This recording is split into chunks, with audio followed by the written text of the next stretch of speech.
শুক্রবার মালদার দুই বিজেপি প্রার্থীর সমর্থনে নির্বাচনী জনসভা করলেন প্রধানমন্ত্রী নরেন্দ্র মোদী।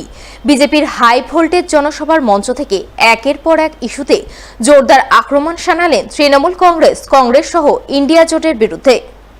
শুক্রবার দ্বিতীয় দফায় যখন উত্তরবঙ্গের দার্জিলিং, রায়গঞ্জ ও বালুরঘাট লোকসভা কেন্দ্রে ভোট গ্রহণ চলছিল, ঠিক তখনই মালদায় নির্বাচনী জনসভা করেন প্রধানমন্ত্রী নরেন্দ্র মোদী।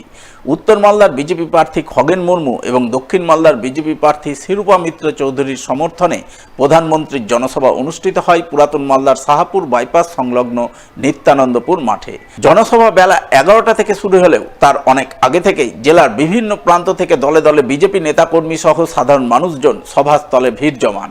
সকলের চোখে মুখেই চরম উৎসাহ আর উদ্দীপনার ছবি ফুটে ওঠে।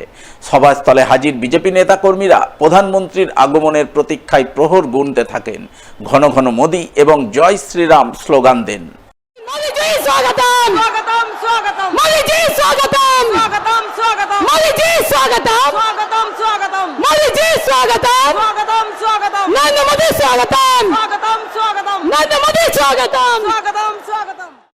অবশেষে পূর্ব নির্ধারিত সূচি মেনেই সকাল 10:45 বায়ুসেনার হেলিকপ্টার চেপে প্রধানমন্ত্রী নরেন্দ্র মোদী মালদায় পৌঁছান। তিনি সভাস্থল থেকে কিছুটা দূরে হেলিপ্যাডে অবতরণ করে সোজা গাড়িতে চেপে সভামঞ্চে পৌঁছানো মাত্রই জেলা বিজেপি নেতৃত্ব প্রধানমন্ত্রীকে শুভেচ্ছা অভিনন্দন জানান। সকলে মিলে মোদী মোদী স্লোগান দিয়ে সভাস্থল মুখরিত করে তোলেন। मोदी जी स्वागतम, मोदी जी स्वागतम, श्री नरेंद्र मोदी जिंदाबाद, श्री नरेंद्र मोदी जिंदाबाद, श्री नरेंद्र मोदी जिंदाबाद, श्री नरेंद्र मोदी जिंदाबाद। এরপর মালদার দুই বিজেপি প্রার্থীর সমর্থনে সভামঞ্চে বক্তব্য রাখতে ওঠেন প্রধানমন্ত্রী নরেন্দ্র মোদী। তিনি শুরুতেই রাজ্যের তৃণমূল সরকারের বিরুদ্ধে বিভিন্ন দুর্নীতির অভিযোগ তুলে সুর চড়ান। टीएमसी के राज में बंगाल में एक ही चीज चलती है, हजारों करोड़ के स्कैम, शारदा चिटफंड स्कैम, रोज वैली चिटफंड कैंप, पशु तस्करी घोटाला, नगर पालिका नियुक्ति घोटाला, राशन घोटाले, कोयला तस्करी घोटाले टीएमसी करती है और भुगतान ये बंगाल के जनता को पड़ता है। যুব সমাজকে নিয়ে ছিনিমিনি খেলা, 26,000 ছেলে মেয়ের চাকুরি চলে যাওয়ার মতো ইস্যুতেও তৃণমূলের বিরুদ্ধে তিনি সরব হন। साथियों, टीएमसी ने यहां युवाओं के भविष्य के साथ लगातार खिलवाड़ किया है। इन्होंने इतना बड़ा शिक्षा घोटाला किया, 26,000 परिवारों की रोजी रोटी ठप हो गई। বিজেপি সরকারের নীতির কারণে দেশের উন্নয়ন অগ্রগতির কথা তুলে ধরেন প্রধানমন্ত্রী। পাশাপাশি তিনি মালদার আম ও মাখনাকে কেন্দ্র করে ফুড প্রসেসিং ফ্যাক্টরি গড়ে তোলার প্রতিশ্রুতি দেন। बीजेपी सरकार की नीतियों से देश में नए नए सेक्टर्स बन रहे हैं कि हमारे मालदा के किसानों का आम और मालदा के किसानों का मखाना पूरी दुनिया में फेमस है। उनकी आमदनी बढ़े, उन्हें ज्यादा पैसा मिले, इसके लिए यहां फूड प्रोसेसिंग इंडस्ट्री लगाएंगे। বিভিন্ন কেন্দ্রীয় প্রকল্প লুট, কেন্দ্রের প্রকল্প রূপায়ণে বাধাদানের মতো নানান অভিযোগ তুলেও প্রধানমন্ত্রী রাজ্যের তৃণমূল সরকারকে এক হাত নেন।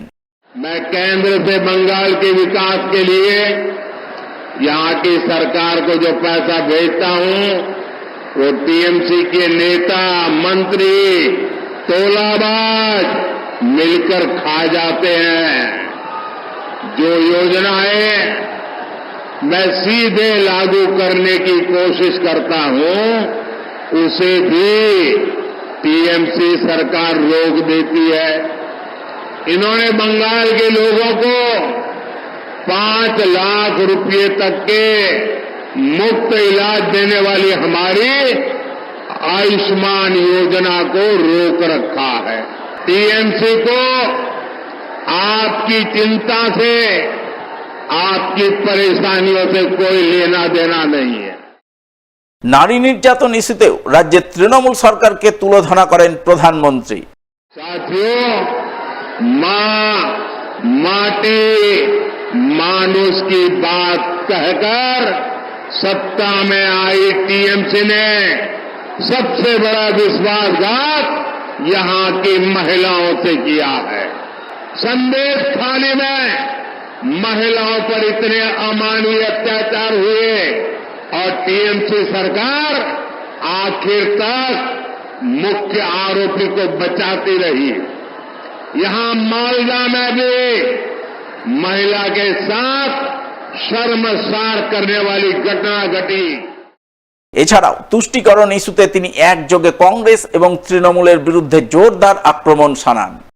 साथियों, टीएमसी और कांग्रेस यहां आपस में झगड़े का दिखावा जरूर करती है, लेकिन सच्चाई ये है कि दोनों के विचार और आचार व्यवहार एक जैसा है। तुष्टीकरण के लिए ये दोनों पार्टियां कुछ भी कर सकती है। टीएमसी और कांग्रेस के नेता कह रहे हैं कि सत्ता में आए तो सीएए कानून को रद्द कर देंगे। साथियों, मैं आपको इंडी गठबंधन के एक और खतरनाक इरादे के बारे में बताना चाहता हूं।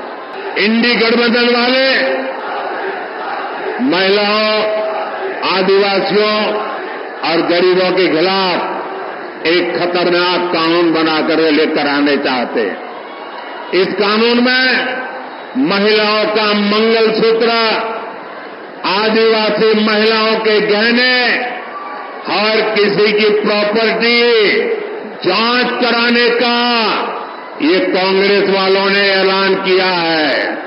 इसके लिए कांग्रेस के शहजादे विदेश से आई एक्सरे मशीन लाए हैं। वो पूरे देश में सबका एक्सरे कर देंगे। कांग्रेस का इरादा है कि जिसके पास जितना पैसा, सोना, चांदी होगा, जमीन होगी, सब पर कब्जा कर लिया जाएगा और फिर उसका एक हिस्सा ये लोग अपने वोट बैंक को दे देंगे। সবশেষে মালদার দুই কেন্দ্রেই বিজেপি প্রার্থীকে বিপুল ভোটে জয়ী করার আবেদন জানান প্রধানমন্ত্রী নরেন্দ্র মোদী। साथियों, आपका एक वोट विकसित भारत, विकसित बंगाल के सपने को पूरा करेगा। मालदा उत्तर से बीजेपी प्रत्याशी और लोकसभा में मेरे बहुत अच्छे साथी श्रीमान खगेन मुर्मू जी और मालदा दक्षिण से श्री रूपा मित्रा चौधरी जी, जिसको आप निर्भया दीदी के नाम से जानते हैं, ये हमारी निर्भया दीदी और हमारे मुर्मू जी 7 मई को इनको आपका एक एक वोट जो देंगे ना, ये आपका वोट सीधा सीधा मोदी के खाते में जाएगा।